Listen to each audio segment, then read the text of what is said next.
Miracle in the Woods is a 1997 film directed by Arthur Allan Seidelman.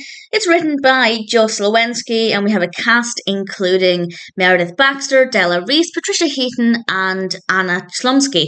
And it's because of Patricia Heaton that I became aware of this, and I'm really glad I had a reason to watch this because it's a really strong narrative.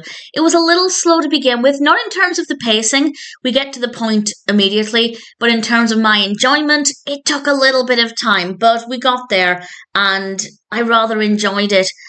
Sarah and Wanda are curious about their recently deceased mother's property because it didn't come up in the will. And they go to this property and they find that actually there's a woman living there called Lilly, played by Della Reese. And the film is basically about her story and how she came to be there. And I don't want to say anything about that really, but it's a very emotional tale, and I think it unfolded at a really good rate. We didn't get too much information too soon. It held things back long enough to keep a little bit of mystery about her story going. And it's definitely a very moving story. And I found that she's a really, really likable character. Sarah is not a likable character. I didn't care for her. Wanda, I did like. And we also have Gina, Sarah's daughter, who was... Yeah, I liked her as a character, but I wish she'd put the camcorder down. It really, really irritated me. I did not care for that at all. On the flip side, something that I really did like, the cats. There are kittens, there are cats. They're just absolutely adorable. Big, big cat person, so that really appealed to me. I also liked the design of the house as well. It had a kind of rundown but cozy feel to it, which rather worked quite well. So it ticks most of the right boxes.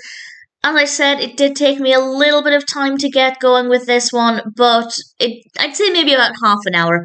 About half an hour into it, I'd say I'd started to enjoy it. The performances are really great, and in particular, I thought that Della Reese gave a really moving, memorable performance as Lilly. The narrative works really well, the pacing is great, it flows really well, very emotional, very moving. Definitely very well done. If you're looking for a film with a really well-written story and some well-written characters, not all of them are likable, but in general, it's a well-executed film, and I'm happy to recommend it. I hadn't heard of it. I only discovered it because I was looking at Patricia Heaton films, and as I said, I'm really glad that I came across it because I don't know if it's a film I would have watched otherwise. If I just discovered it randomly and read the description, I might not have checked it out. So one of the great things that I enjoy with watching films or the filmography of a particular actor is that I discover films I otherwise never would have given the time of day to. This is one of them. Definitely a really strong film and one that I think is definitely worth watching.